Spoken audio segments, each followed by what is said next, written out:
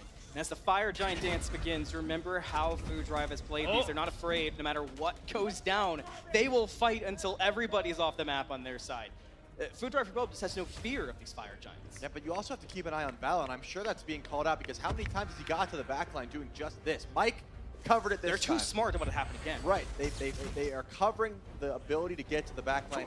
And Cyclone Spin is like, guys, please do not let this guy dive me again for free. We need to make sure he's getting damage on him because something I've noticed, Valo usually ends these fights full health as well, right? He is not getting touched. He waits for his team to go in because he has 2 Chalk ults, a Hades ult, maybe 2 Hades ults. His whole team's getting things down for him, so he can Cyclone literally has to be babysat. Play this game. Pyromancer pulled by Food Drive for Globe. And it's free, so a bomb in pocket, and Food Drive continuing to up the arsenal. Happen goes in aggressive, PBM with an answer, but Happen is able to sidestep it with the torrent. But look who's low, it's Globe, he's gone. Benny Q locks it down, just too much damage to answer. Was lower. Scream gets a catch with the wall, doesn't go all the way through. Food Drive just got way too spread. Yeah. Wait, what happened to Valo? Aggressively, Karmic maybe in some trouble with the chase down. Valo didn't do anything in that team fight. In mind, the Fire Giant. Globe had a really bad engage. Globe is kind of playing like shit. I'm not gonna lie to you. Everything beats ult. The Jigway's full HP. I think Globe is the only one on that team playing bad right now. Maybe Karmic. Karmic's been kind of mad too. I thought that was it for sure. They pulled it in the face of them multiple times. Yeah, babysat Cyclone. They're never afraid to go for it. That makes sense. Is it a respect play? Is it a? I mean, it was only Globe. I'm so if confused. Geb just sits on Cyclone or sits on Loki, basically keeps him off Cyclone. Has ult, I guess Lightning Storm is scary. Grouping up in the Fire Giant pit and just letting Tiger rain down hell is scary, but I think that was a pull opportunity for sure. I mean, FiveM at the very least could have baited it, but clearly they had a different call. Maybe there was a big power spike. Cyclone Spin didn't quite finish his build, so regardless, finally they start up, but Globe can make it here if this stalls out. Globe's not even pulling actives, though. He went on the fucking tank. They've got it down to half already. So he tried to blink on the backline, but it's just not enough. Get it right.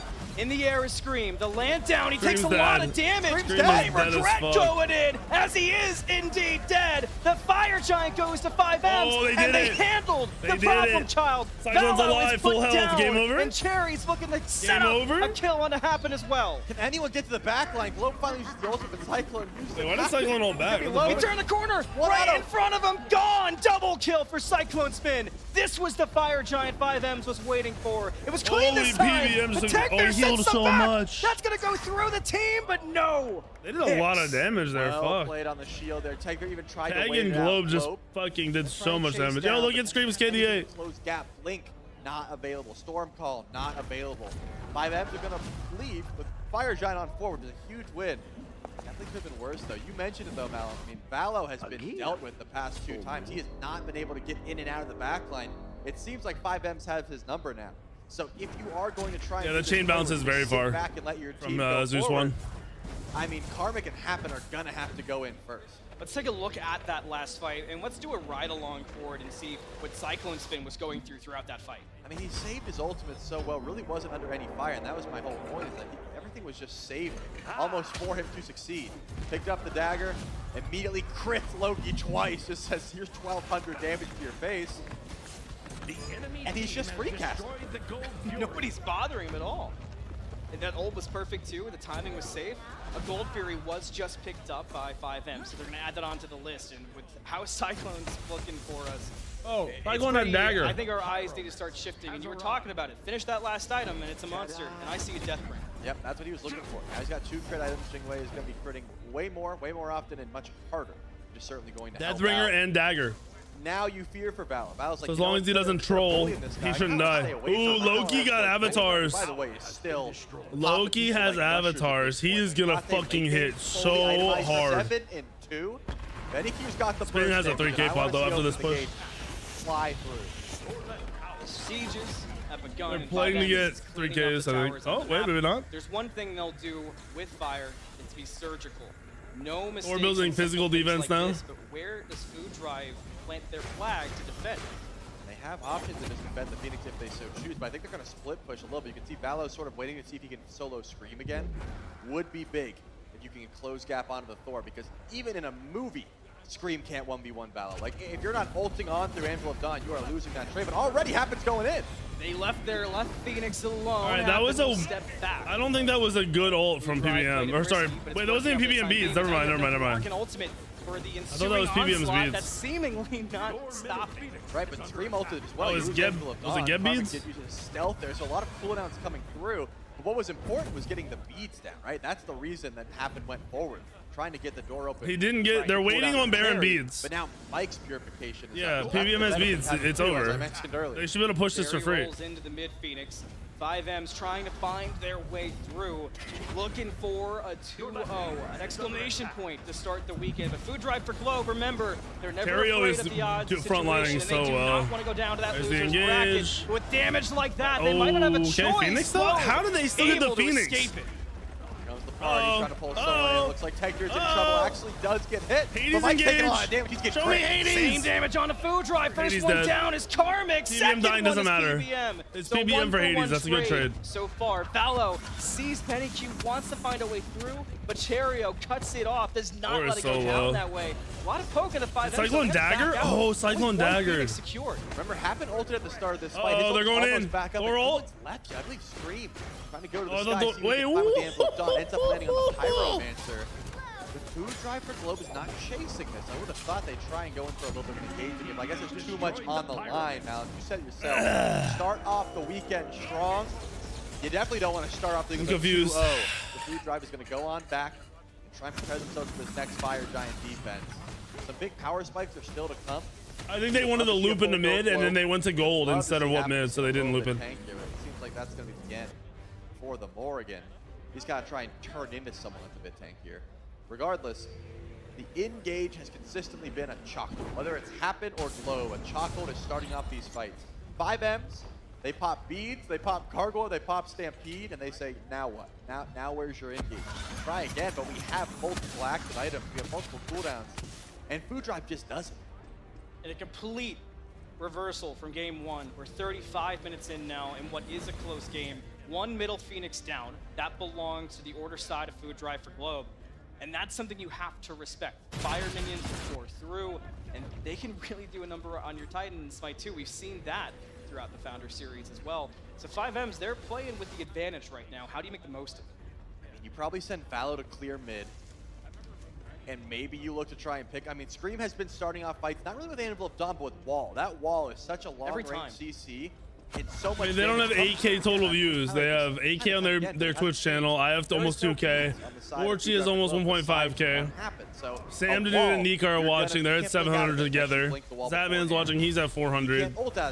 There's probably like 15K plus on Twitch watching the LAN, and then I don't know what's on YouTube. Fire Giant, Waters being tested. Valo not close. Valo a key. Smite 2 is great. This game is fucking awesome. Smite 2 has like 100 times the player base of predecessor. It's just wild that you're still talking about it. As soon as Valo showed face, FiveMs knew the priority, and they shut it down. So how do you adjust to that if you're Food Drive with Valo? Do you play it different? Only 1K on YouTube, damn. Yeah, for me, it's Karmic and Happen. That's how you make it. That's how you change it. I almost have as much as them on YouTube. It cannot be Valo. He can't get to the backline anymore. Happen is the guy who's been poking, you know, with Dark Omen, sort of feeling everything out, but that Chockle, that Hades ult we were talking about. 18K is solid. First. And FiveM's, it seems like they're welcoming it, right? They're just standing there saying, hey, we know you're not going to engage. Your Phoenix is down. We have time. The second that wave pushes up a little bit more and they see someone's clearing in base, that's when Fire Giant becomes a topic of conversation. I'd assume that's shifters, but he also might just go raw Fizdie. Laon did get stuck, forced to teleport a little bit late, but still gets out with a shell. So some poke on to happen now. Earlier happened so energetic, trying to rally the troops up against a team who knows how to do that and knows how to stay strong. They've got a leader like FiveM, and this Fire Giant will be the test of all of that. What have you learned so far? In goes Happen, and down he goes just as quickly. And the response in the backline for FiveM's is to just blow everybody up. 4 dead. Wait, big engage! Oh, the triple! Turn to dust. It's a deicide in Smite, and that's what FiveM's finds. GG, boys. And again, you can see Karmic. I respect the Loki engage to try to save it. They got silenced. Screeching Gargoyle ruined this whole composition. I just can't help but think if one more piece insta kill happened. Almost did it himself. Just a little bit of CC immunity goes a long way, but they didn't have it. You gotta give props to FiveM's. They cooked up 2 different game-winning compositions, and they'll put themselves in a great spot to start off this weekend. Food Drive for Globe fought to the last man, the last Still one don't like standing, that comp. but it was not enough. And FiveM's, a I'm not team a of fan of the Morgan support at all. beginning their road Or the closer Hades. to the first championship for Or Smite 2. the fucking chalk mid. You expect? My goodness, the damage with this couple of tanks. I don't like their Listen to draft. that crowd. They're happy to see it. A popular team and a well-deserved victory. Yeah, Again, credit to Food Drive for Chalk Globe. 80's warrior run back is wild. That last one showing just the smallest sign there was a possibility. That possibility, that You left them hanging, GG. Quenched cool very quickly. But here's what you got to think about. All these teams got to watch FiveM's there. They played 2 very different tracks. Food Drive for Globe arguably played the same comp twice. True. So have they showed their whole hand? Is that all Food Drive has to offer? Is FiveM's, what else do they have?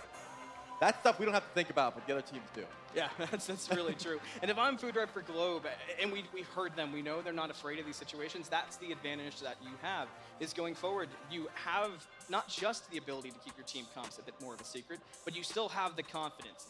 You could see them on stage, down to that last moment. Happen was still rallying the troops. When Vala was making that play, it was still a go, go, go. There's a chance it ends up short, but I would refuse to count them out at this point. No, absolutely not. I don't think that Food Drive for Globe is counting themselves out. They're definitely a little bit upset about this one. You don't want to get 2-0'd especially, because you could have learned a little bit more in a 3-game set regardless, but their draft was just shit, bro. Threats in. What a great way to start off our weekend. I know, and how much was established there from FiveM's too. There was Does so that happen on much stage? fun. Like the more you play, the less nervous you are. Yeah. Off the Founder Series Championship and the so whenever HyperX I Arena, played like in tournaments on LAN, the first 5 minutes are like nerve-wracking, and then your first fight after that, it goes away for me. Of course, great. Like for the rest of the tournament, like whenever I'm playing, it's just gone. Or again here to I guess close out this set with Inbound and Hazer. When we were playing on LAN though, like that didn't exist. There's probably a lot to lock in on, but something I wrote down Inbound, I think you said in like the very first picks and bans, was Loki being like the best jungler if you casting is easy, brother. Casting is so easy. Kind of a lot of the no offense to them, I just find it very easy when I've done it. An 0-2 loss, right, for one side here, but and I don't even enjoy it. How many teams are dragging FiveM's to 40 minutes? There are some better casters though, like how many you know, are getting some people are very skilled at it. I just feel like they showcase something that has happened every time. They're super competitive against FiveM's. And then the stat line, at least the score line, I guess, never really gets to show it as much as it is. Yeah, and I think we see why this FiveM's team is the favorite. They make really good calls. They're really simple calls. Everyone can really follow them. And they have really easy to play comps. Like, there's nothing difficult with this comp. Thor wall, Thor ult, Geb ult, those are your engages, and then you just play around that. I also think when it came to those later game portions of the game, Karmic was just... Golden Boy's not a caster, he's a host. A lot of the times he would just die without ulting, whether it was like a silence from the Screeching Gargoyle, whether it was just the CC, and the Chalk really wasn't able to get too many things done. A lot of the times they won. Enderman is like in charge of all this shit. With Valo, and it was he's in charge of the esports shit, so he doesn't cast. Techbeer a little bit, kind of cleaning up a little bit. It was... I mean, this is just kind of what Smite is. Like, you could play a perfect game, and you get to that last final team fight. If Karmic gets an ult off in that last fight, if Techbeer does also, maybe we're singing a different tune, but Really good Screeching Gargoyle by Scream. Really good ult by Scream. And That's then it good, was just a Hellraiser. clean team fight all around. Yeah, the flow of the team fights is what really impressed me from FiveMs. They had to deal with this dive coming into them. You know, they had the Morrigan transforming into the Hades or the Chak and diving with the Hades and the Chak. You know, you got two Chaks, two Hadeses diving the back line. But the way that they dealt with it was they used the Screeching Gargoyle to stop them getting those engage tools off, and then they had Geb Shield and Hecate Shield to stop that magic. I can't wait you live. Taking their backline out, and the return damage from the Jing and the Hecate was absolutely intense. But yeah, I really liked the way they played team fights here. I think they played their comp fantastically, and I think they drafted a really good comp into what Food Drive wanted to do. Yeah, I know we were talking a little bit going into that game about how the late game would be a little more awkward. bro. I know there was some discussion, I think, in between about, well, Now like, that I watched this from Cyclone's point of view, what the fuck was Loki doing in that fight? Why was he in 1v3 trying to kill Geb? first off, at least when Food Drive plays, maybe it is every day, you do typically get to see a Zeus ADC. They're one of the only let's be real. They're the only team that does it. Not every day you get a crit Zeus ADC. That one kind of caught me off guard, but I know it was the other side inbound. I think that you were mentioning that you were thinking, oh, they'll scale really well. And then there was some point, maybe 15, 16 minutes, and you were like, kind of depends on the builds right now, because it didn't seem like it was going the direction to get as powerful as they did. Yeah, and you. That was just a weird Loki play. I didn't realize he was by himself like that. A little bit of crit, a little bit of shifters. You can't really threaten the Geb with the build that he went for. You had to wait until that Kin's 5th item, and it was something Agro pointed out where, I mean, who else are you really killing? Really the only frontliner is the Geb that is playing forward. Yeah, I mean, Scream died a couple times instantly in those team fights, but my worry is just like nobody could really kill Cherry, and part of it comes down to Tegbeer's build. Yep, and even Scream opted for that Screeching Gargoyle. Smoke break versus risk, boys. Who wins? I mean, that helps him with the Zeus. Who wins? Zeus doesn't have the damage to kill people. The Chak's not gonna do it. The Hades is gonna be trying to dive the backline. So Food Drive might be out the boards. Yeah, Valo, fantastic game from him, but I just don't think it was enough. I think the low-key was the real bright spark there from Food Drive for Globe. Well, they played well. Food Drive for Globe, as you saw in the bracket just a second ago. We'll see, again, that's not the end of the road for them. They just are backs against the wall, right? Time to perform. Losers run. If you're looking at the other team, FiveM's, tomorrow they get to play in a really big set. But for now, website called Culture Kings. Who else better to hear from than Scream, who's down on the stage for an interview. And he's about to play next. Jungler for FiveMs. Clearly a fan favorite. Ask him about his ults. You get the first big win out of the way. You feel a little bit of pressure off to get that first set done. Yeah, the nerves, you know, it's been, what, a year or so since I've been up on the stage here, and the nerves were definitely setting in a little before the set. But once we got in and we got focused, I think they kind of vanished with the win. I'm going to give your team some credit for this question. Walk me through the Thor ults there in game number 2. Yes. You know, I think I hit one the entire game. It wasn't great, but they did use a lot of stuff on me, though. So I was making space, as some might say. That's right, you're making space. And now you find yourself in a really important set tomorrow, and you were kind of breaking it down with me. A couple of wins, and you find yourself in the finals. Is this team playing its best Smite at the right time? Yeah, I mean, Benny Q just runs this game, so we just kind of sit there and wait for him to carry us. And that's a good question. This is Benny Q's first time on a stage in front of fans, which is hard to believe. He's been playing for a long time and now joins you guys and you qualify in. How's Benny taking? Benny didn't play any other worlds? Benny played great. I mean, like, he played like normal Benny, which is perfect, as he owns. Yeah, Necronomicon game number 1, that speaks to some level of confidence. Really tough opponents on the other side. That game 2, back and forth. Did Food Drive for Globe surprise you, catch you off guard, or do you know they'd be a tough opponent? No, I mean, they've been consistently, you know, top 3 in North America for the 6 months that we've been playing. No surprise that they were good. But, you know, we've taught them a lot of what they know. That's all. I mean, that's just how it goes. That's just how it goes, you know. Yeah, I mean, I think they're good.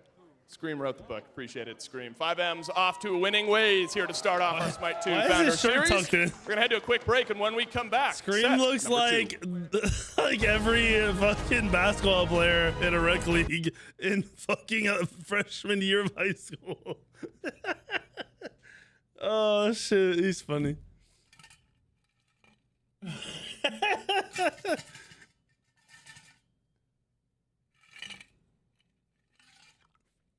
I wonder why he tucked it in.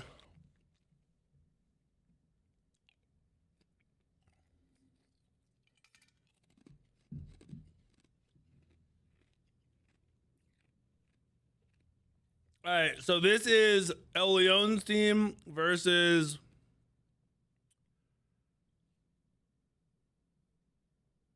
who the fuck do they play?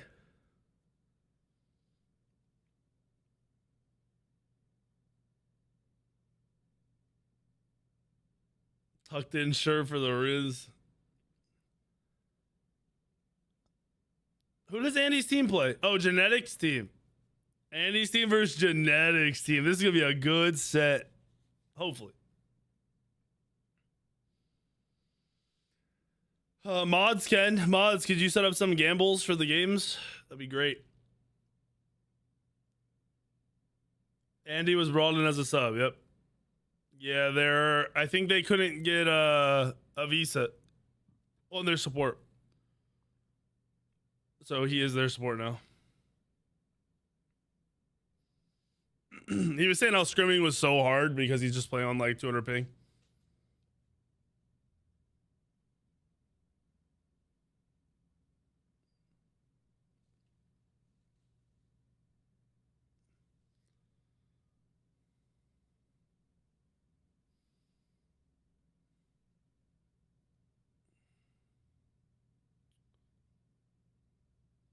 Yo, you're trolls. Alex rooting for El Leon. Okay.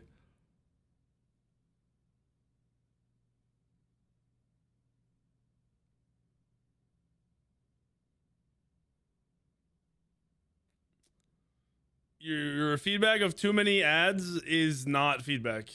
You can sub or get turbo or watch on YouTube or watch another stream. Ads pay the bills. Sorry, pal. I'm not nervous for Andy. They'll be all right.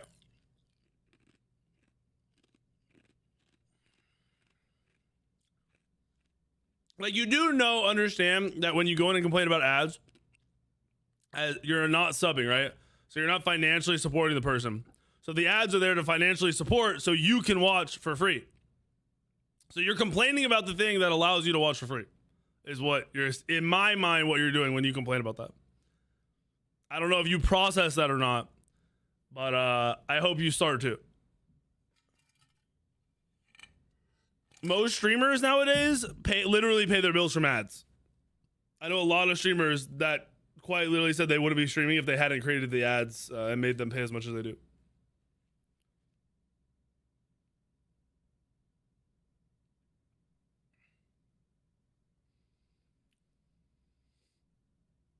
I haven't watched any Smite comp in so long, dude.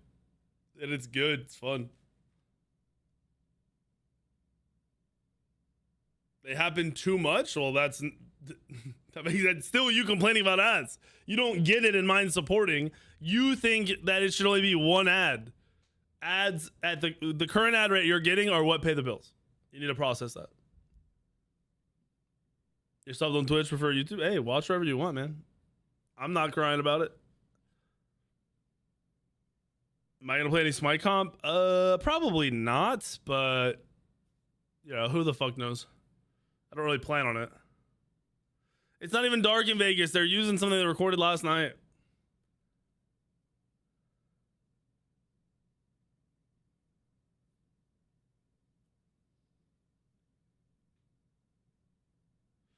Herc aspect, I think, is bad.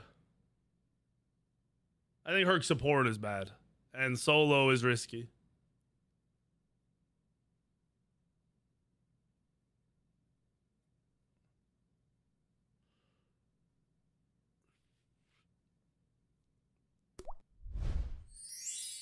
Defund, thank you for the 3 months. Davey, thank you for the primer. Also, most people have Twitch Prime or Amazon Prime, so that means you have Twitch Prime. And if you don't have Amazon Prime, your uncle has it, your mom has it, your dad has it, your grandma has it.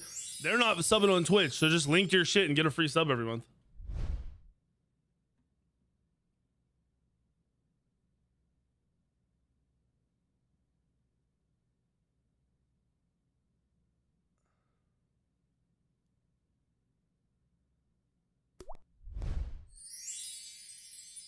What's up, Mr. MT Walk? Thank you for the sub, dude. 29 primers. Your name is Dad. You're not wrong.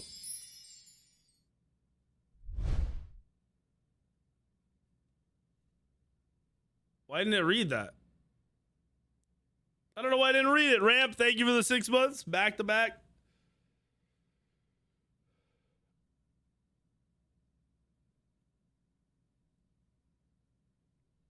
Recap, FiveM, Cyclone PBM team, stomped game 1, 20 minutes. Game 2 was a lot more back and forth, but they ended up winning. And the second best team in NA, you know, second best statistically, whatever, is now in the losers bracket.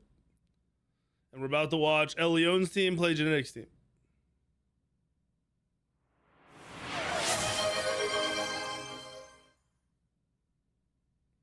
No, but more... You're saying people leave the stream because of ads. You're just assuming that. You don't, like I know what the analytics were when I didn't run ads this long versus I do. Nothing's different. Nothing's changed. Viewership's the same. So you're throwing like a threat at me. You run too many ads. People aren't going to watch. That's just wrong. You're incorrect. 2 years already. Time going way too fast. Who do I have winning? Cyclone's team, but it's Smite 2, bro. Anybody could win.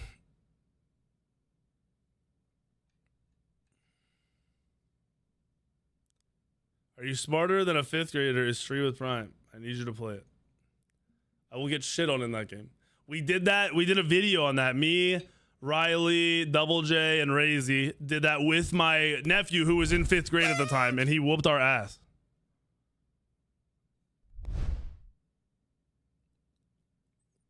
What's up, Bob? Is it good, Bob? You enjoying being there? Can I get this ice out of here? I need to get more water in a minute.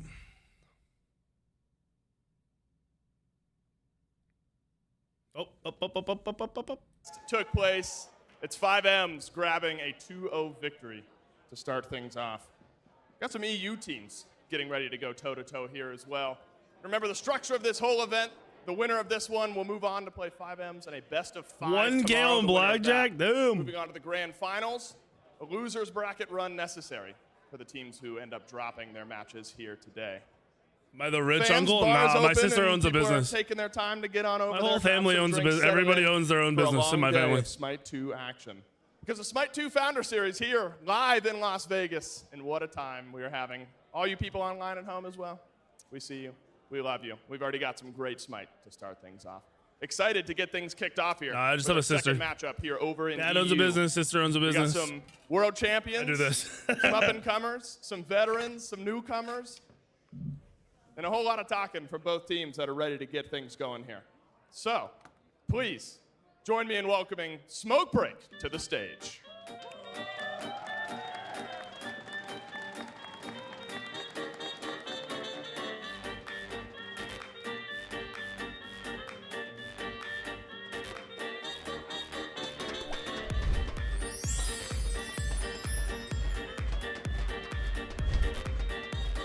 Max base drop. Thank you for the 2 gifters.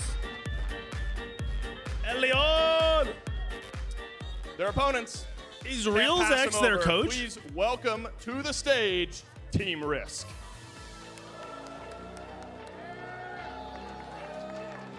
Why are they like the villains? Why do they have the villain music?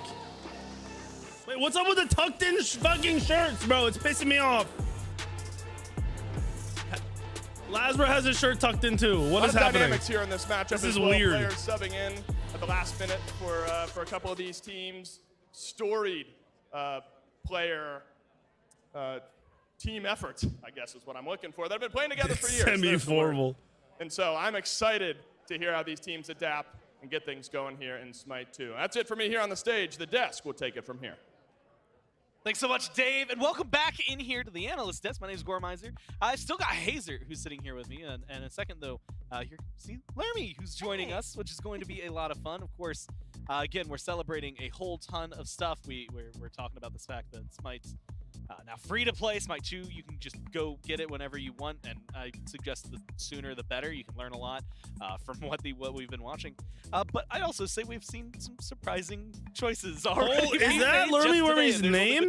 Bro, she has like a superhero name. Game really in that set of FiveM's. Them getting cooler afro. Why does Lermy have a superhero name? Insane gameplay from them across the board. And honestly, I expect some of those picks to continue getting banned going She actually has a badass name. I'd be scared of playing against that lane too.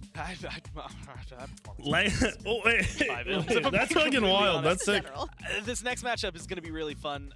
Risk versus Smoke. Lexi Lerman, yeah, bro, I'm telling you. I feel like that's a badass name. And like, if you dropped in like October and you said, by the way, we're gonna get to the Founders Series and those two teams are gonna be playing each other, most people would be like, we talking about the same smoke break? Yeah. Like, what do you mean? But as you know, this is called the Smite 2 Founders Series. And you might be wondering, well, what are you founding? Well, you're founding Smite 2. That's the whole thing. It just went free to play. I mentioned that. But you can still get your Founders Editions right now. They're going to give you a whole ton. And I talk about this a lot. Every time I've done this read, I've mentioned the fact that the biggest thing I think is that second line, all Smite 2 gods forever. 12 years ago, I bought a $30 god pack in Smite, and then I never bought another god for 10 full years. Like, it literally has been, actually it's 2025. Things are wild. Time's crazy. If you purchase this, I'm just telling you, it will be absolutely worthwhile. But you get so much more than just that. Like, that's the thing, is before, it felt like you were getting so much value for it. Look, Jordan, the expensive version is worth it because it gives you the $100 Zeus skin plus the game. At the very top. Alright, so if you were to buy a tier 5, it would be $100, right? So you're just getting that plus the game. So you can get so much, again, so like, if all the that skin is not ass, what are you we're snapping on bitches, and you're saying the skin is ass? So like, your ass. It is gorgeous.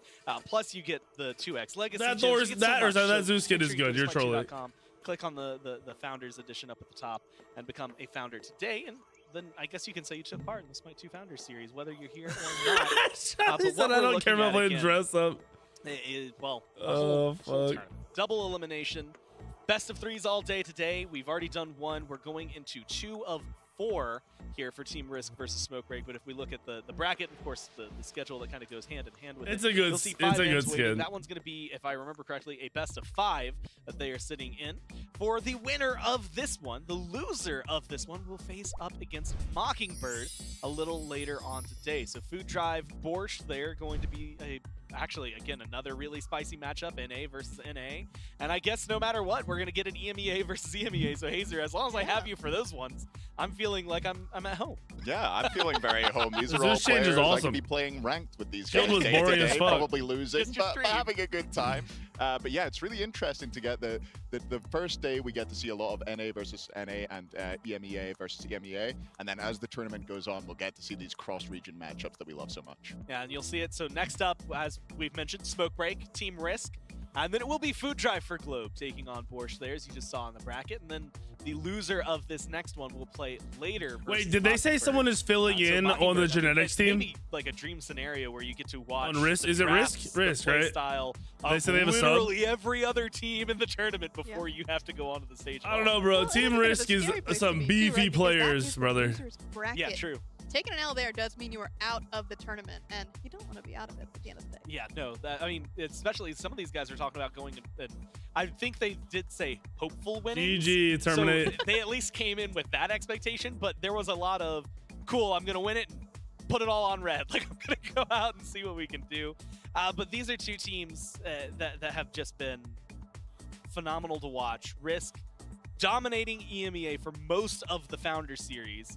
At most, we'll maybe get into for a little bit. But of course, if you know, maybe it's been a while. I mean, it has been a month since we've seen them. You need to catch up, figure out who they are. Well, here is who are Team Risk.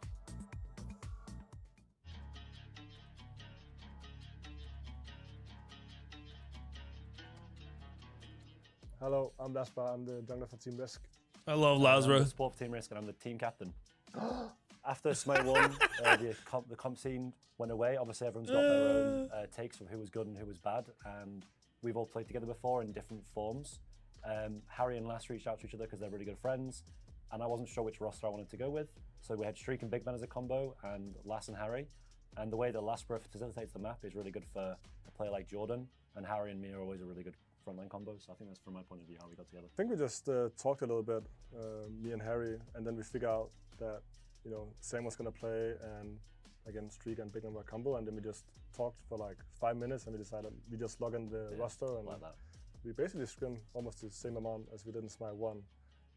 But yeah, it's basically just scrimming like 3 hours, and try to do like 5 times a week. Honestly, for me, it's Streak Up. Streak Up is done such a good job of going from carry to facilitator. Last does the same thing as well for jungle, but I think those two together, as long as we've got one of them facilitating, Lazarus very good. Team. I mean, I love playing with Big Man and Streak Up as a backline, and me and Harry play. Lazarus is one of the few people I've ever played with that actually puts in the work to like I'm excited to go to Vegas. figure out why shit works and what other people like watch VODs, watch other people, watch their games back. I don't know if he's doing it in Smite 2, but he did in Smite 1 when a lot of people never did. Doing the same again. Yeah, I'm really excited to go to Las Vegas too. I've never actually been, and we also have all the boys and all the fans, and we get to meet everybody, and I'm so excited. Our chances in the tournament are usually going to be really good. We've got a lot of people that have got a lot of tenure. We've got a lot of people that understand the game and can play in multiple different ways between. Oh yeah, Genetics got an engineering job, right? Into it with a good practice schedule, and I think we've got a really good chance. For us to win, we need Genetics and Variety to step it up, though. Too many deaths. That's insane.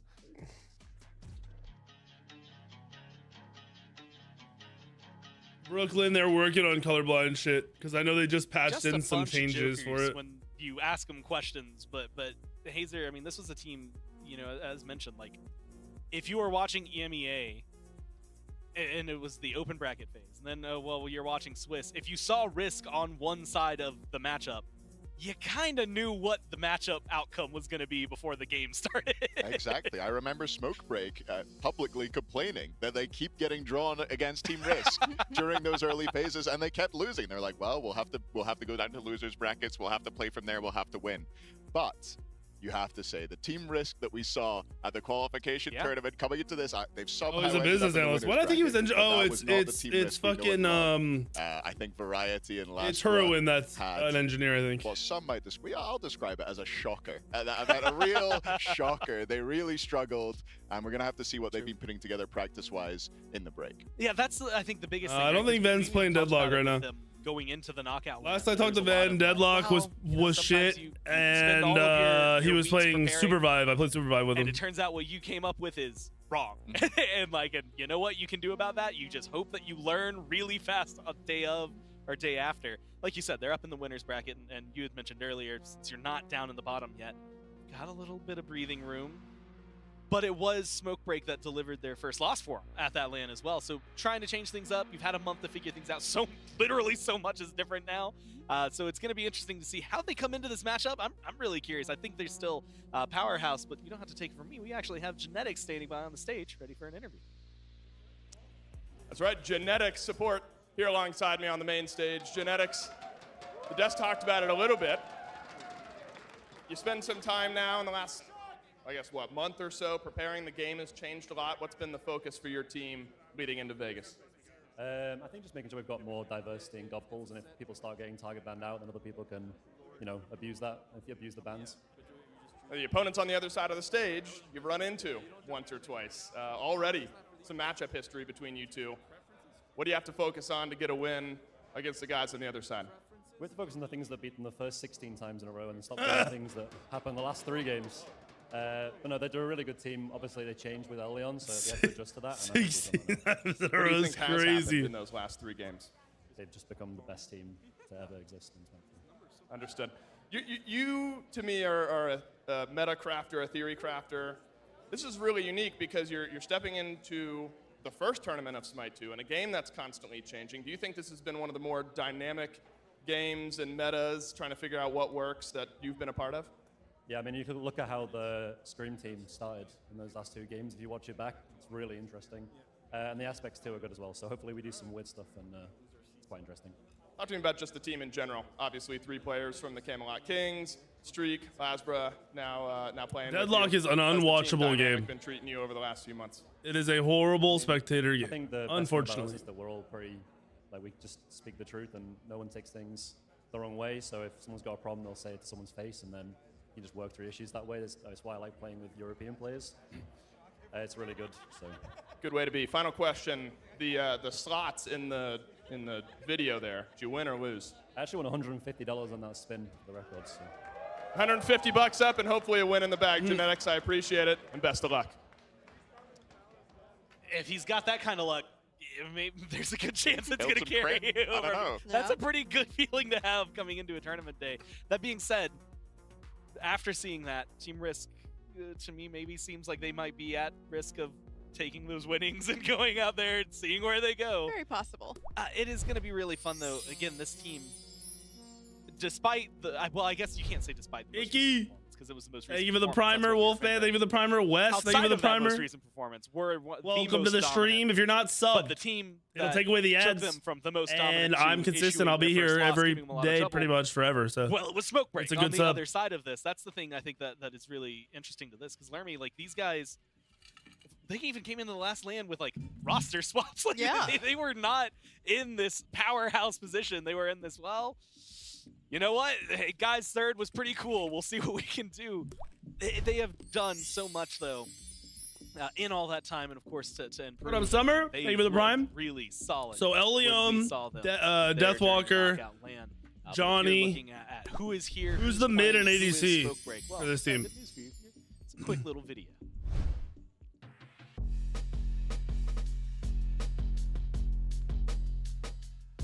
Sap, okay, and Necro. Okay, yeah. I'm Yikrom, and I'm the carry and the captain of Smoke Break. And my name is Benko. I'm the solo laner for Smoke Break. So as this current team, the current version, with Sap and everything, I think it's been 2 months-ish. I mean, I think it's matching really well, actually. Like, he has good vibes. The playstyle is matching with our playstyle. Like, everything is good, like, just good vibes, having fun, playing well, clicking well. So playing with Laon, what I thought was immediately kind of interesting and really cool, fun to play with, is that it almost didn't even feel like we had a sub. And I think he also fits in kind of like a hole we had, like some kind of weak spot that we would have as a team before. No, I think the standout player is me. Not last Worlds, but the Worlds before. I mean, what kind of... Me, Deathwalker, and Lasma were all drunk and talking about shit. And when I look in, Deathwalker thought I hated him, and I thought Deathwalker hated me. I'm really happy with how I play with Johnny. Like, and we were both like, yeah, that's definitely not the case. That's so fucking awkward. So yeah, I mean, me. Just because, like, you know, random shit, like, you talk shit during games, you never know what someone really thinks. And, oh my god, am I excited about Vegas. The thing is, I would even love going there just as like a spectator or even a coach or whatever, you know, I mean, Vegas just seems like, it's probably on my list of like top 5, top 10 places. Deathwalker is kind of at a glow up. And another thing is Vegas is, you know, kind of casino central, and I've never been into a real casino like that, you know, so I might have to spend, well, win big. I think winning the whole team, every team has probably the chance of like winning it. I'm not scared. I think we could do it. Like, if I have to tell a percentage, let's say 50. We're probably gonna lose, I think. But on the bright side, there's a loser bracket. Us as players are quite smart and think a lot about the game. So even if we go into the Vegas LAN with the wrong meta or maybe just like some wrong picks or whatever, we will learn quick. So I think it's really nice that we have a loser bracket. So we might lose, but then we bring it back, I think. I don't know why. I hate when people are like, yeah, we're going to lose. I hate that so fucking much, bro. It pisses me off. Say what you want about him. Benko keeps it real. It's 50 degrees, I think, Mamba, during the day. Like me, 30 at night. It's me. Like, I'm the best player on our team. I think me and Johnny are better than everybody. Like, and then immediately into, yeah, we're probably going to lose. Just a good little 1-2 punch from Benko, but it tells a lot, I think, of the personality that Smoke Break brings into the event. Yeah, definitely. I think the personality of the team really does end up contributing a lot to that team factor, right? You get a lot of synergy, especially them coming into the previous LAN with the sub of Laon is a very, very important factor. And the fact that they did perform so well in that particular matchup, I think, does go to show that they do have a lot to prove here. Yeah, that was the thing. Came in, thank you for the sub. BP is R. Thank you for the 12 months. Welcome back. He's known to be a shot caller, but you were joining a team that had shot caller, and I feel like one of the biggest balancing checks, especially when you have multiple people who are going to be making a call, is like, if mine's too aggressive, you're going to yell at me, no, stop. And I feel like that's kind of what helped temper some of those. They found the playstyle that has really matched them, like they said, I guess, fill a hole that was missing for the team, and it looks really good.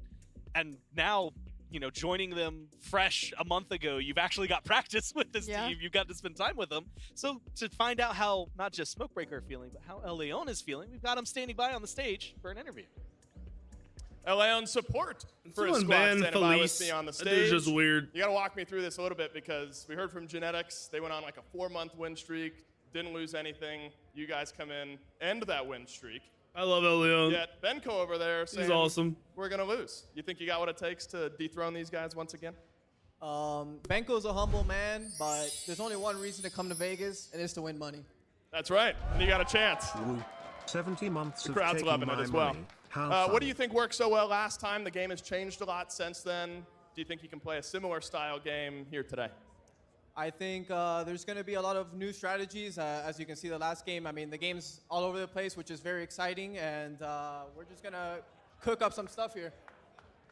The support dynamic has changed as well, and we talked about how Genetics is sort of a theory crafter. What role do you feel like you play in helping this team establish a meta? Is it a team of equal voices? You think you're the main drawer of meta? How does that work out?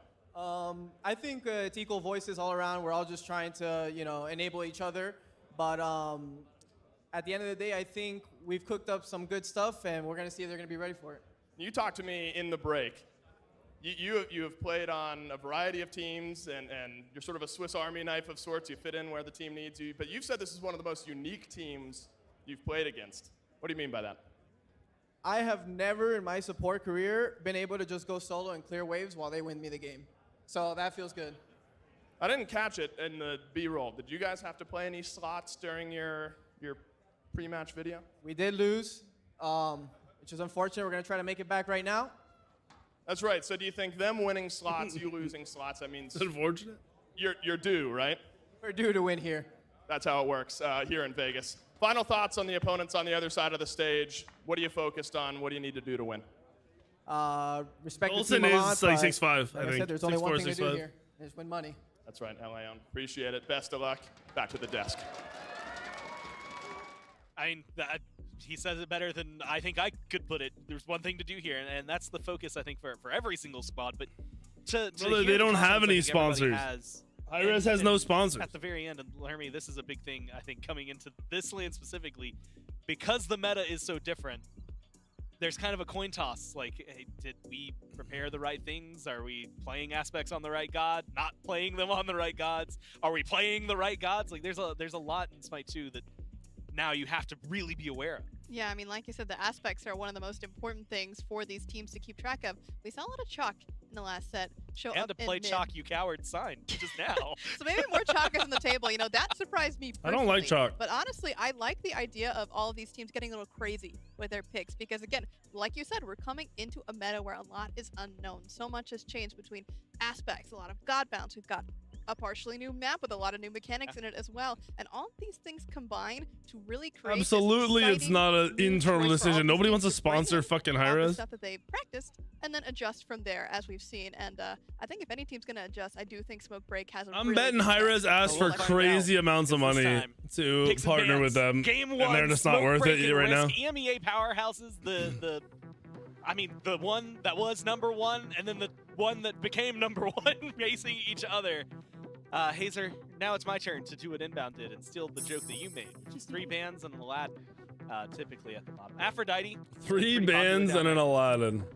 But is there anything, I guess outside of that, we've talked about the Oh, are we going to see an apparently Aladdin Zeus game? is deserving. That's the second time a Zeus ban has come through. Do you have anything else that maybe stands out to you as a must ban? Untuck their shirts, but oh, are they going to ban Aladdin? Game so far, I think. Oh, are we going to see Lazarus Aladdin?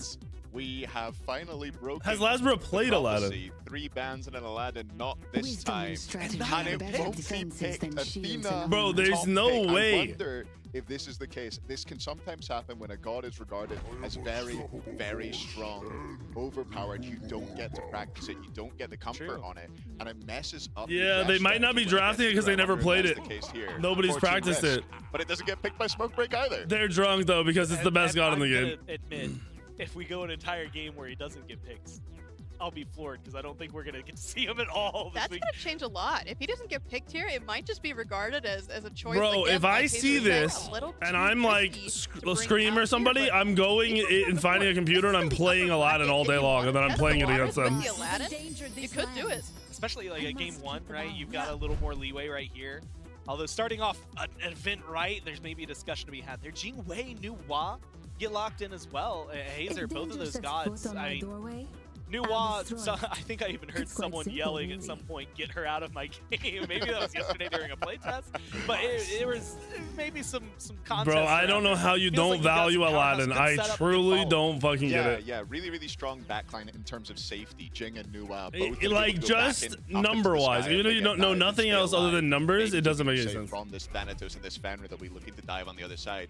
An interesting thing to think about here is where is the Thana going and where is the Fenrir going? We've seen a lot of Thana. I think a lot. They just don't have a time on the god. They don't know how good it is. If that could be heading over there. Only thing that makes sense. Facing off against this Bellona picked up by Team Risk. Yeah, if the Ymir wasn't there, it'd be at least a little easier. Just gonna throw a wrench in there. Something I have been excited. Umoja locked in. Obligatory genetics on Umoja. Fenrir support, Thanatos solo. Yesterday we were playtesting a little bit. I locked in a Umoja. Cupid. They have a lot of CC on Smoke Break. That would ever do this. It was me, Hazer, genetics. I like Risk's and like 3 team other comp, guys that are way better at Smite than me. But this is something. Smoke Break has a lot of CC. Like genuinely something to be feared. Oh, for sure. But the one thing that I'm looking at here in this composition is the Athena first pick. Umoja at the bottom means that that's. I don't think either of these teams scrim very much. I'm gonna be honest.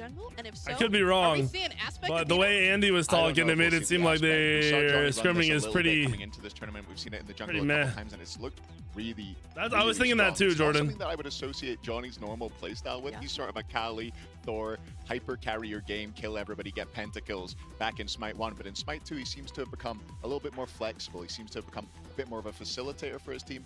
I personally am a fan of the Athena without the aspect in the jungle, but we'll see. Maybe he will opt to do that. I like the Athena with the aspect in the jungle. Like, do you want to be friendly? It gives or you do the wanna shield. Kill a dude. It's one or the other. Lermy, I know you've also been a pretty big fan, at least of playing this Cupid a ton. I feel like, you know, I got to talk about it a little bit, but like having some healing on your team. Athena might get fucked up unless it's a tank Athena. If it's tank Athena out of the jungle, he'll be fine. If he goes full damage, he's going to die a lot.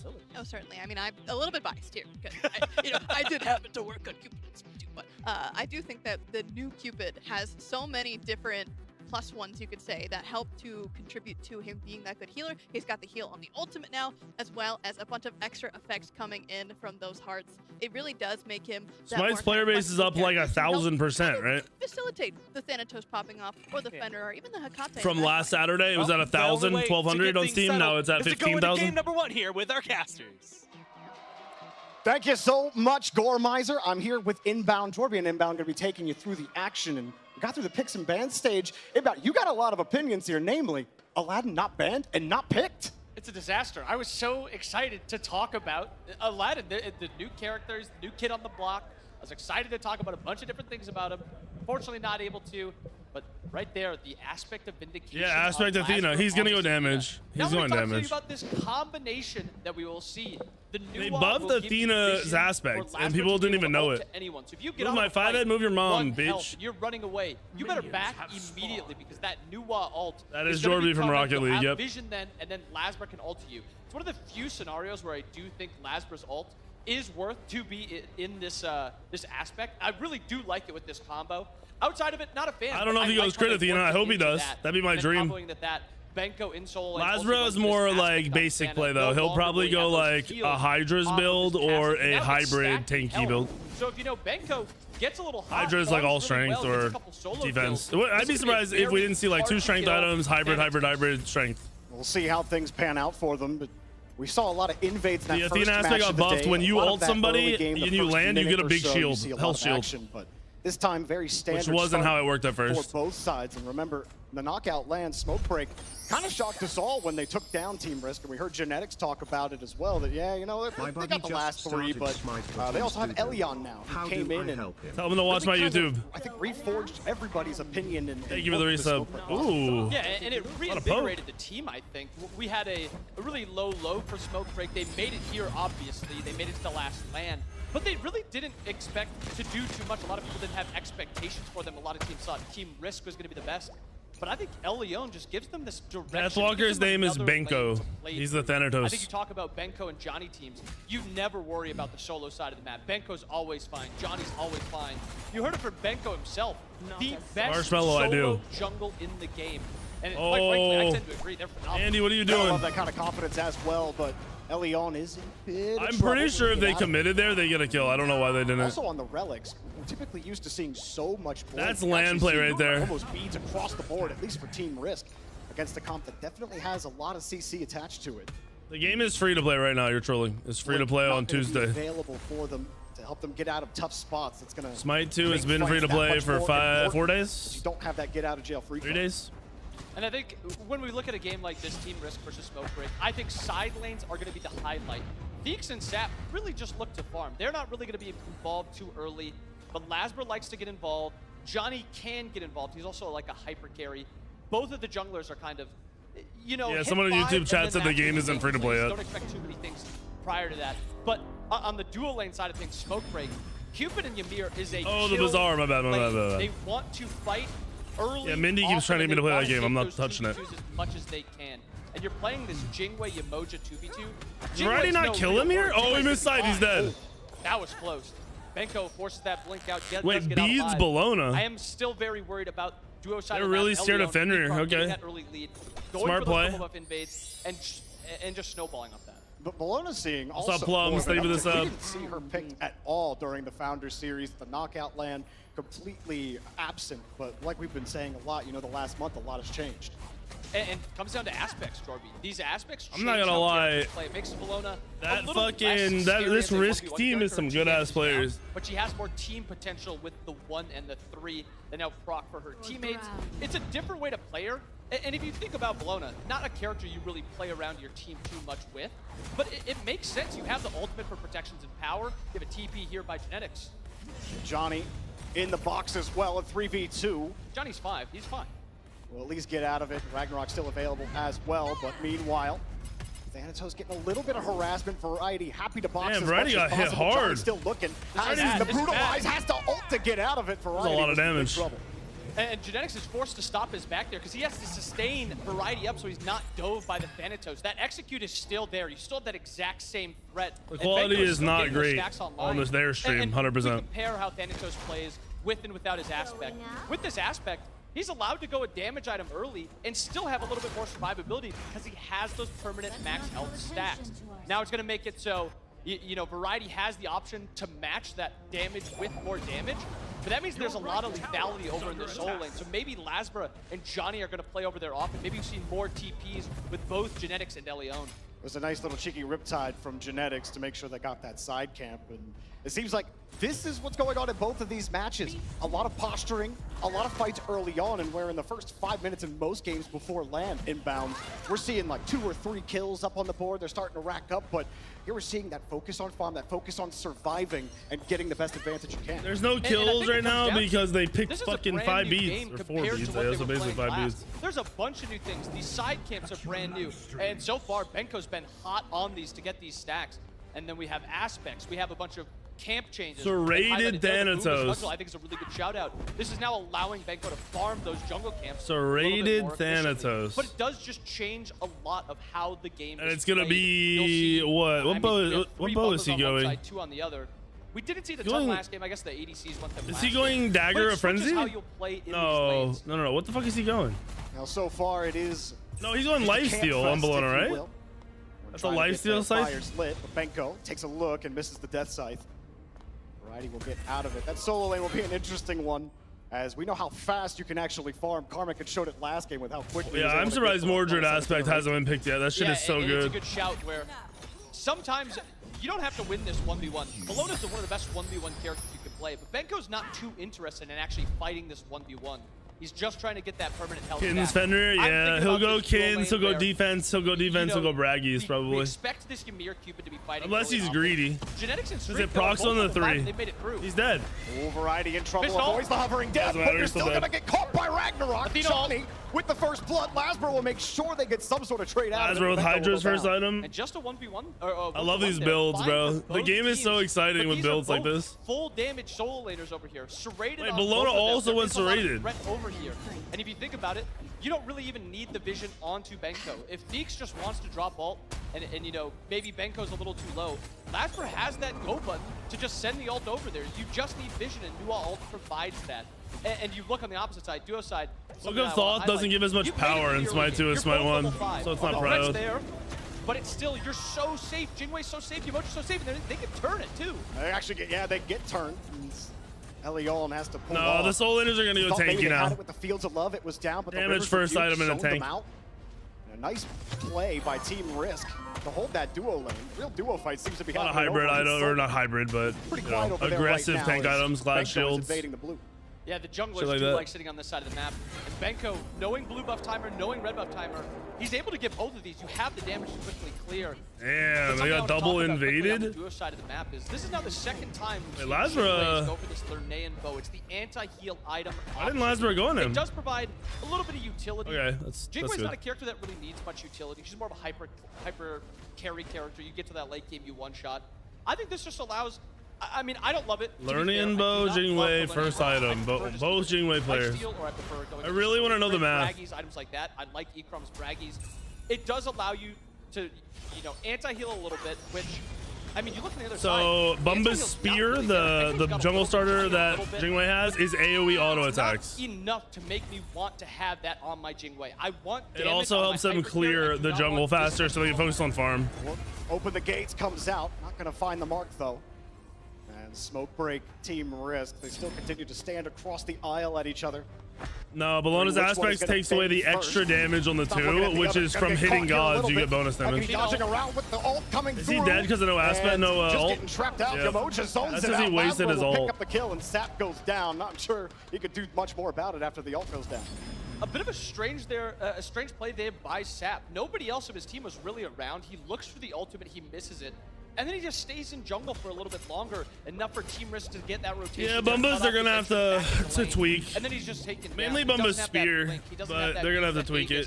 It's gonna have to be even less clear in lane, like 50%, Granted, instead of 25. Triple shell late game that they have opted for will be very hard to dive into. But at this point, that shell value is not too great. Only really delayed the inevitable. Team Risk finding some good pushes forward. We talk about the duo lane on this side. Smoke Break aren't getting that value that they were hoping. That could be the thing too, Jordan. With Ymir so far. That one push we saw got completely countered by that River's Rebuke. It's 25. They nerfed it more, like Tuesday or something. Trying to posture up and see the 35, 40, and if that's not enough, go to 50. Meanwhile, a little bit of boxing happening for Variety. Has the hammer, drops it down, but Johnny comes back to assist. Yeah, and he's every fine. single ult from Variety is in retreat. Ragnarok will grab, hovering death up. He's fine. But Good it will beats. abandon it as they couldn't get Variety out of tower. And is this not night and day from the Variety we saw at the last tournament? Last tournament, Variety was dying 6 times a laning phase. This time, full damage Bellona. He's going for the more team fight-oriented aspect also. And he's still fighting pretty evenly. Up dash right there. Good no ult taunt. for Not Benko enough. either, or for Johnny either. See, I told you Lazaro was going to go tank. I You have fucking to called highlight it. how much better Give Variety me credit, played Athena, this late Lazara. did on that last LAN tournament. And I think there is a thing with Team Risk. Variety, Genetics, Lazara. These are some players that evolve on LAN. He's camping Bellona because he can't kill the Jingwei, so he might as well make sure that the Fender or the Thanatos has a good early game. In stage in front of a bunch of people. He's playing Jingwei. He's doing his job so far. There's no issue with it so far. But maybe going into those later portions of the game, we've seen Game's more fun. This one's not. The last two were. The last two were very good games. Maybe play a little bit too aggressively, have that safety, but not use it that well. I'm a little worried with that with Streak because you don't have that pass. You don't have that playing in front of a crowd, history. Streak, so far so good. Really comes down to that late game. I mean, we saw what Cyclone Spin was doing. Late game, absolutely disgusting on the Jingwei.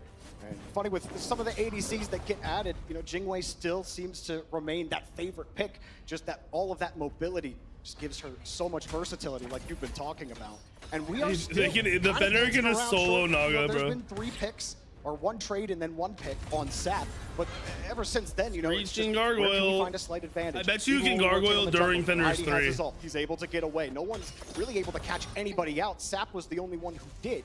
And there's a lot of action looking like a posturing over here towards that Gold Fury. Elyon, or not Elyon. I'd like Elyon team to win. I'd like Cyclone team to win, but I mean, I don't really care. Because this Team Risk team is really, really good. All the players are insane. There's a lot of teams that are very good. Presence from Team Risk there as well. Linking it back. They actually just go for the kill it. Sap takes down Theeks. Clapped on. Absolutely taken for Smoke Break.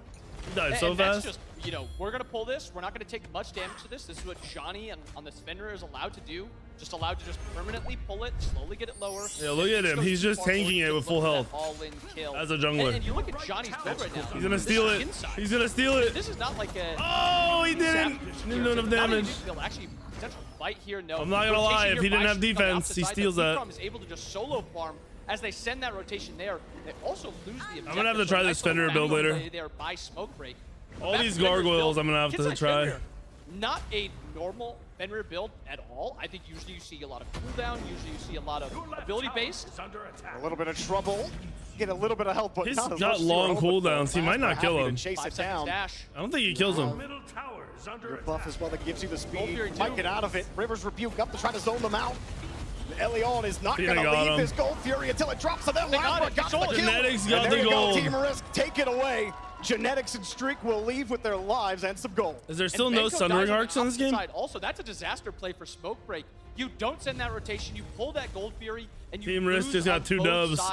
Not what Gold and a kill. Lasper's now in a phenomenal spot on this Athena. He's getting that damage online. He's getting that survivability online. He's next and on now Fenrir. He's that threat where he can dash taunt. I wonder if he goes physical defense or just more magic defense. An Athena jungle. Like, does he just get a gargoyles or something? Gargoyles and a Fenrir would be insane. Oh my god! Damage, but the wall catches Good wall from Genetics and he Andy. gets speared into it. They're dead? Wait, Andy body blocking? Protect the retreat for Ekrom and company. Good disengage. Gargoyle? Also going to get out of it. And they will survive. Or is for that now. Beads? Team Risk. No, that was Gargoyle. Yeah, Andy's Gargoyle went crazy. With the minions up.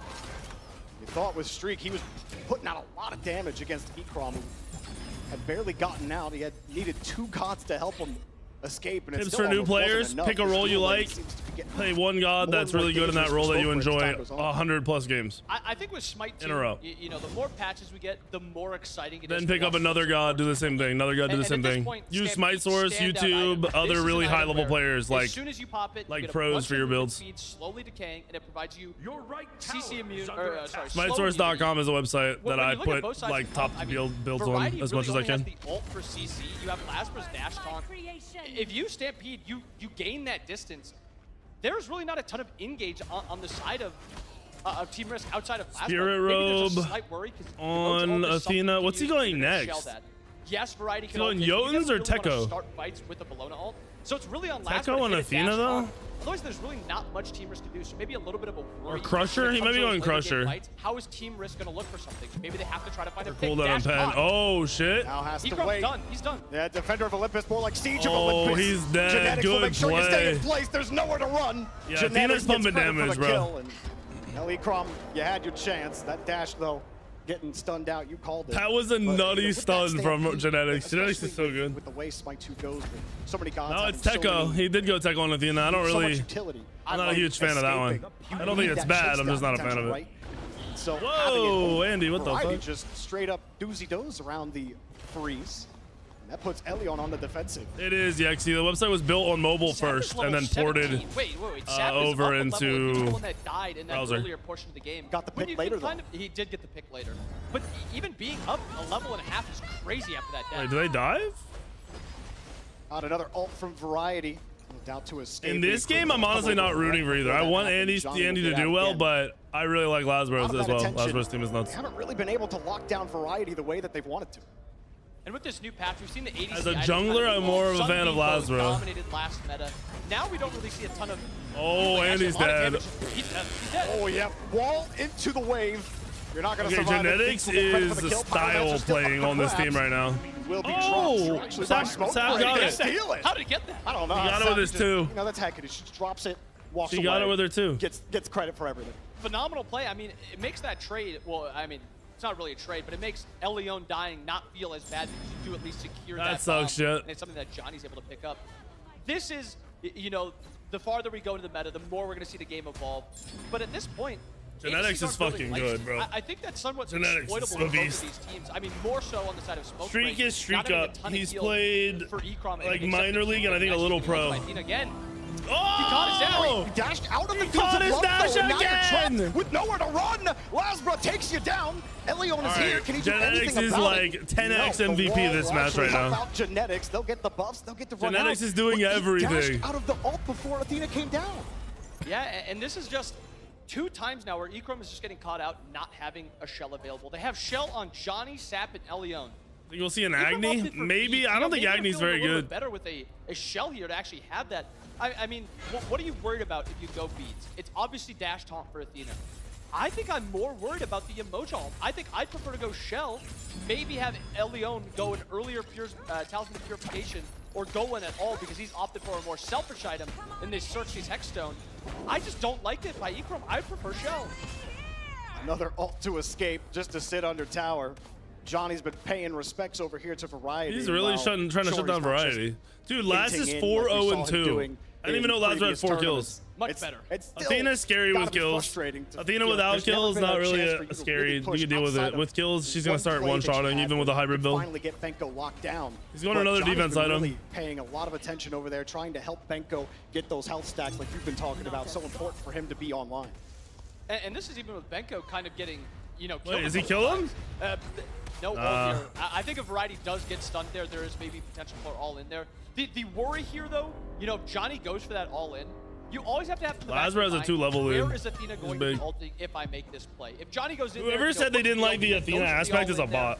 Lazarus landing, it's now a 2v1. This In a jungle role, you have to have the aspect. For 1v1s into 2v1s, it just changes a little bit elsewhere. Gold They're Fury. diving Nua? Show us Nua. Like it won't be contested. Streak, got it. Get the free gold. That helps extend the All lead right. just a little bit more. Just Objectives are back and forth. For the gold lead. Athena aspect, you pick an enemy and you land on them. While you're channeling on them, they take extra damage from your teammates. Once you land, you get a big health shield. The biggest highlight is so far Variety just not dying in this solo lane. He's been ganked 6-7 times by Johnny, and he just Anything on my tier list? Not yet. Johnny, the support's kind of coming over to make a play on the Variety also. And it's because you have that execute threshold. You don't have to get the Variety to 0. You get them to 35%, 30%. No, the aspect changes the ult from ulting your teammates to ulting the enemy. But Variety's playing very smart. You know, last land, Variety looked to proxy a lot. You know how many Yeah, times they he's did, proxied Pony. in this game? Not a single one. It's because he knows he's getting ganked. He's playing much smarter. I don't think they're trying to kill Variety. On the other side of the map, I think they're trying to keep him from being relevant until late game. It's worked well for them. Early in this game, you thought Smoke Break. They found a couple Look at the Jingwei build. He already has double pen. But Team Risk now dominating on the objective. No crit, double pen. Did have the steal on the Pyromancer from Smoke Break, sure, but it hasn't really amounted to much for them. And with his spawning again, no Ikram here. He's looking to rotate now. He does not push the wave. So it looks like we're just going to be 5v5. Ooh. Stone of Binding on Athena. Maybe Smoke Break just give it to them. 2 players over in the mid lane on Smoke Break. They'll go right after the Pyro goes down. See Elion throw the wall up. Have an isolation play. Johnny jumps in as well. The Rivers Where's the shell? There you go. Shell. Have to get out of there, but they're still going to come in. Board from Andy. Theeks came in to provide some fog and provide some cover. I didn't know Andy went the boar item already. He's not very tanky. Andy is insanely squishy. Holy fuck. And I like how Team Risk played that. They played it a little bit slower. You know, Andy's really far behind too. When they got it low enough, they looked for that full commit. And they're playing around the emoji healing very well. Leon is behind. She's got a couple different shields, a comforted heals. Full damage Thanatos? Like well, full damage is relative. Now I think once you get some crit online, I expect Streak to go crit on next. There is going to be a lot more threader on Fire Giant. However, even before that, Smoke Break. They want to get it. Our health is dropping fast. Genetics. What was that? Trying to get around it. Fields of Blood. That Cupid ult was horrible. Still dropping. Getting it down. The portal is open. And there you go. Team Risk. Get it. Now Streak just wants to delete everybody. Johnny leaps out. Streak keeps on pumping the shots. That's the game. Game's over. That was a... Chasing it down. Sap opens that was the some gate. really bad mechanical play, bro. Maybe gets out. No, points back in. Whoa, whoa, no. Streak says thank you very much, Game Sap. over. That's a free kill. And that's only that Cupid ult was going down there horrible. for that Fire Giant, also getting a triple with it. And Benko left that fight rather early. Benko got out. He did not even want to take that fight. He went and farmed. And that's just a disaster fight by Smoke Break. They pull it. They don't do enough damage to it quick enough. Whoever called that and then the misses on abilities after was crazy. But they cannot shred it fast enough. And I think it was really good ultimates there by Genetics, really good ultimates there by Theeks also just to slow it down a little bit. Sap was dead there regardless. It didn't matter if he ported it or He was the not. one that stole that, and he was the one that was coming out of base. Jingwei's first item is called Lernian Bow. This is a completely different team risk than the one we saw at the knockout land. One we were even wondering, like, how much are they going to struggle once they get here, with the emphasis on the game being completely different than it was a month ago. And Team Risk, knowing the enemy that they play with Laon on this team now. And so far, they haven't really struggled that much. They got out of that first 10 minutes where the scales were The fact that they didn't Hecate ult on it is crazy. They Cupid ulted at the beginning of it and missed and at this it. point, falling behind to a Yemoja comp, I'm really worried for how I don't know. Snowbreak is even going to defend here. I mean, your one real threat is Thanatos ult, but I mean, you have Lightbinder sustain, you have the Yemoja sustain, and I think one of the best team fighting late game players on the Yemoja is Genetics. He's really smart at baiting out abilities, making you think you can take the fight, and then he baits you so far forward that you then get ulted by him. I think this is a worry spot for Smokebreak. I think you might have to just give a lot of these towers and try to just get as many towers on the opposite side. I like Echrome being in right lane and splitting, but I'd almost rather have him go for that tier 1, get to that level 20, get that Boomba spike, a little bit more damage in your kit, because you're not defending this tier 2, and I don't think you even want to defend the Phoenix. This is a bad fight for them. Oh, Benko takes a little look. Yeah, Does he hit a over death sight. 500. Like you said, He also has stun what are you binding. going to do about it? Everybody else's follow-up is too slow. Riptide to chase him down. And Fenrir with Thanatos a little too Berserkers. speedy to catch that easily. Genetics just going to sit, see what information he can gather here. The front of Smokebreak's jungle. Benko just hung around too long. Open the gates to try to help, but it doesn't matter. Theeks takes GG, down wrap it up. Go Benko. And next. Team Risk continue to snowball. And I It's a hate it. I don't know horrible why game. Benko's there. Now you're going to lose this middle Phoenix. And Phoenix will drop This instantly. is so Rivers sloppy Rebuke up from this as team. well. Everybody pulls back towards that Titan variety. We've seen him retreat, but survive, and now he I'm gonna be finally honest, pushes the issue. nobody on Echrome trying to Smokebreak handle looks Johnny. good at all. We'll get credit on the kill for Lasbro, who was trying to find him, and that aspect ends up killing him. I think Lasbro ulted the wrong person there. I think he missed the ult on who he was trying to hit. That's 'cause tough. Hitting Fenrir, who's just going to jump to the fountain, is just a disaster. I mean, it's an unfortunate play, but Jorby, it doesn't matter. They broke the base, and now that they can back up, they can spend their gold, even get Lasbro Pyro could have on the way ulted out. into Smite It's 3. It doesn't matter. slowing This game's down still over. This Team Risk team at all. This is a team that scales into the late game. You have this Jingwei. You have this. No, their Nuance, comp's you not the have issue. Their Yemoja. play was Yeah, dog is shit. Lasbro on this, Johnny really didn't do anything all game. Not really. But that's not his job. His job is just to The be fucking an engaged Echrome got player. outplayed And like also, 4 times in a I row really by don't know how to deal with Genetics. variety on the dive. I They think didn't he do any goes in, objectives. as long as That Fire variety Giant call was shit. Plays around, you know, the CC, just okay, just okay. That support god, it's probably Aphrodite. And Lona 3, then the Desecrates, probably... Serrated. So much Yeah, sustain there. I don't think they can kill him. I think this is just a disaster losing that Phoenix for Smokebreak. Yeah, the thresholds haven't been on their side. They were hoping that Benko could start stacking it, get variety a little low, like you were saying. That hasn't been successful. They haven't been successful anywhere else on the So, map. what was the damage done? I want to see damage done. Having to be aggressive, and they weren't aggressive at all in that first 10 minutes. They got no value out of that early on. Yeah, they played towards solo side because they saw, you know, variety had that serrated. I think Fenrir at 8k damage, bro. Oh, Ymir at 3k. And I Ymir don't was a like bad Sap's pick, I build do too think, much though. At this point either, you really don't have the intelligence. You have the penetration online. He has double penetration, but where's your intelligence coming from? I mean, your starter's giving you a little bit, but Soul Gem, Yeah, the Fenrir can't go on anybody. Totem is a little bit of just penetration mostly. Obshard penetration. He's going to need a 5th, 6th item just to actually threaten variety, threaten genetics, and then just the thing is, sustain he's not through. playing for This is autos just- on the Fenrir. this He's is playing not for where his 3. Smokebreak His wants to 3 be. procs auto like a attack Spirit and ends. Desolation. I mean, obviously. Rod? Yeah, Rod. So he's just trying to 3 people. A lot of options for sure, but the options are dwindling for Smokebreak. You had your chances early on, you couldn't capitalize on them. And Team Risk looked much more like that It team doesn't scale won that well 16 with this straight 3. matches. Honestly, it's not gonna work anyway. Like, you lose this Fire Giant right here, you lose even if the he 3 game. somebody, I do he think just has to there is run a away. break point for Smokebreak in a little bit where This is Sap game gets 1. another item online. Echrome gets see another the zeros item at the online, top. and they actually have the damage to fight. But I don't think this is a fight you want to take. You're down way too much. You can't Yeah, kill there's anyone no with world you're telling me that these junglers are better than Aladdin. He's Got just the front dead. and his health bar, you might as well not even have any defense items. Open the gates, who you're gonna get, doesn't matter. Nuwa pumps the ult. A lot of damage off the table. Johnny has the Ragnarok. Theeks in trouble, goes down. Benko also kills Streak, and all of a sudden, Smokebreak's found a way to turn this around, but here comes Variety.